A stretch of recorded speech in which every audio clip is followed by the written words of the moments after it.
Hey guys, welcome to the Gun Show with me, John, and today we're going to be looking at Caesar Guerini, a little bit about their history, although it's not long, and all the way through to their current models.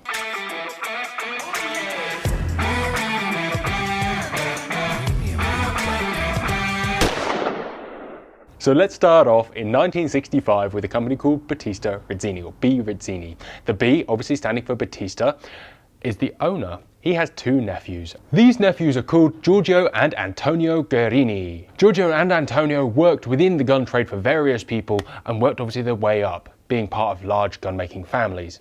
In the year 2000, they started off on their own. By 2002, they moved into their own premises and were very solidly Caesar Guerini. Like many gun makers, Guerini don't actually and haven't always made all of their components in-house, which is nothing uncommon at all. However, their composition of a gun is exceptional. As such, they actually came out with this. This is one of their first models. This is a Caesar Guerini Essex. Made more for the English market than anything else, featured beautiful light scroll and a good solid action. Their action is reminiscent slightly of the classic Rizzini action, but on the whole, it's changed quite a lot and is probably a little better. Dare I say, probably a little better. That said, in their early days, Guerini did have a few little reliability problems. A little bit of loose solder in the ribs, perhaps not the hardest of action qualities, perhaps not the best jointing. They were a really good gun, but just didn't stand up to the hardness, the strength that perhaps people were used to with some of their competitors. That, or perhaps at least there were rumours of it. As any new gun maker comes to market, people throw mud and poo around at them because, to be honest, people are scared. People don't like the fact that there might be somebody who is as good as an established maker coming out there. So, one broken gun turns into 100 rumours of broken guns. My friend had. That said, I don't think I've ever really had any problems with the older Guerinis. So it couldn't have been that bad. In fact, one of the best rumours I ever heard about one of these is someone was shooting them, the whole trigger group fell out. Given that they are not a detachable trigger unit, and never have been, never will be, the chances of that actually happening are really minimal. But it just goes to show the rumours that went around about Caesar Guerini in their early days were really quite ridiculous. Personally, I've always thought that some of the issue with Guerini, or the hate that they received in their early days, is that they were representing really good value for money. A good strong action, stunning wood, and Guerini have always been known for stunning wood. In fact, I've got some examples that I'll show you in a minute of every piece of wood on the table is stunning, and they're nothing special, they're just guns I've taken off the shelf.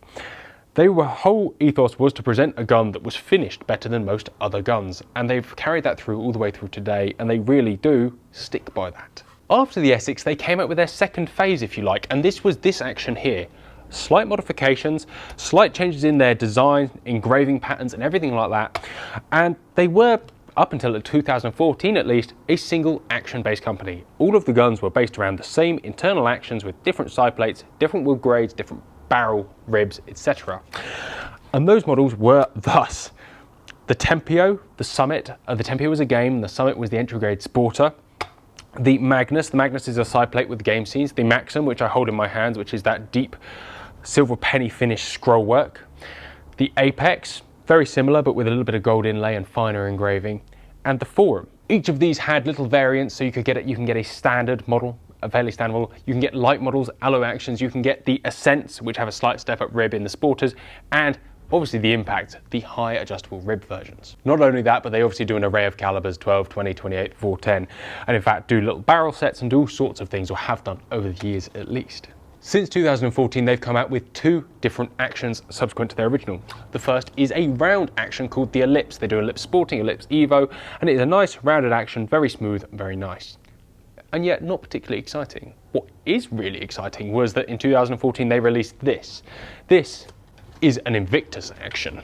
The Invictus range is a fantastic innovation in firearms technology, to the fact that they have produced the largest locking surfaces, the largest bearing surface of any shotgun on the market. Guerini painted this also. This little adjuster adjusts the pressure between your fore-end loop and the action, so you can keep your gun feeling nice and tight from start to finish, and when it even wears out, you can buy oversizes.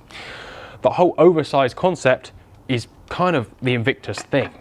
Every little wearing part is completely interchangeable, be that your trunnions that are now on the barrel side as opposed to on the inside, or your bite and draw inside there. Fantastic things. They really are fantastic things. And this is kind of where Guerini are going. Harder, better guns. The complete Guerini range is engraved at Bottega Giovanelli, which is where most every sort of fancy gun is engraved in Italy. Fantastically done by machine, A lot of their higher end stuff, however, is hand finished, and you can kind of get that sense of touch when you look at them. Apart from the Invictus range, which is completely machine done and is exceptionally done accordingly.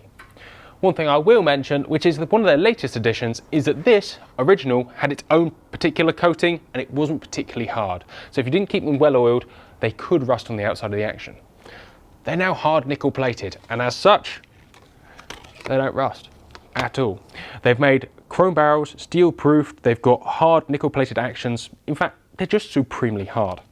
Guerini have done so well that in fact they have taken on board FabArm. Their barrels have always been made by FabArm, however, now they are working together. So if you'd like the Guerini technology but don't want to spend the money, you can go to FabArm, and they're a little bit like the development squad, if you will, dressed down Guerinis at slightly more affordable prices. Guerinis start around the £2,000 mark and go all the way up now to the Revenant at £10,000. Guys, thank you very much for watching. If you've got any questions about Guerini, chuck them below. Thank you very much for watching. Take care. Goodbye.